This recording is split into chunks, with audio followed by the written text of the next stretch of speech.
बच्चों let's read the question. Question कह रहे हैं कि इनमें से कौन से मॉलिक्यूल्स आपके प्लेनर है, ये आपको बताना है। Which of the following molecules is planar, this you have to tell.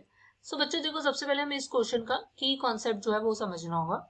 सो की कॉन्सेप्ट बेसिकली लाई करेगा कि अगर मुझे जानना है कि मॉलिक्यूल इनमें से कौन सा प्लेनर है, तो मतलब मुझे उनका बेसिकली शेप देखनी होगी, राइट।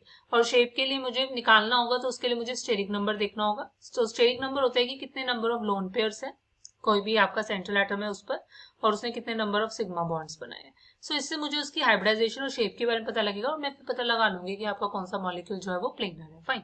सो अब देखो वेस्पर थ्योरी से। सो फर्स्ट मेरे पास क्या है, SF4। SF4 में सेंट्रल एटम सल्फर है। सो सल्फर के पास देखो 6 वैलेंस इलेक्ट्रॉन्स होते हैं, उसने 4 बॉन्ड्स बना लिए, मतलब 4 आपके पास क्या है, इफ आई से 4 इसने सिग्मा बॉन्ड्स बना लिए। सो 6 इलेक्ट्रॉन्स होते हैं, मतलब एक लोन पेयर होगा। सो मतलब ये 5 हो गया, राइट। क्लियर। सो यहाँ से आपके पास हाइब्रिडाइजेशन sp3d हो जाएगी, बट लोन पेयर की वजह से देखो ज्योमेट्री होती है trigonal bipyramidal, but lone pair की वजह से ये आपका क्या होगा, टी शेप्ड हो जाएगा। फाइन। सो ये तो केस नहीं है प्लेनर का। बी मेरे पास क्या है, XeF4। इसमें कैसे देखोगे, जेनोन के पास 8 वैलेंस इलेक्ट्रॉन्स होते हैं, 4 बॉन्ड्स बनाए सिग्मा।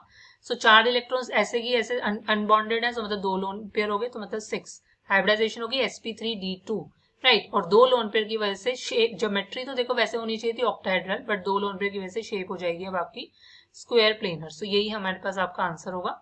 बिकॉज अगर मैं सी की बात करती हूँ NF3 की, सो अगेन देखोगे नाइट्रोजन के पास 1 लोन पेयर है और 3 इसने सिग्मा बॉन्ड्स बना लिए, क्योंकि टोटल नाइट्रोजन के पास 5 आपके पास क्या होते हैं, वैलेंस इलेक्ट्रॉन्स होते हैं। फाइन।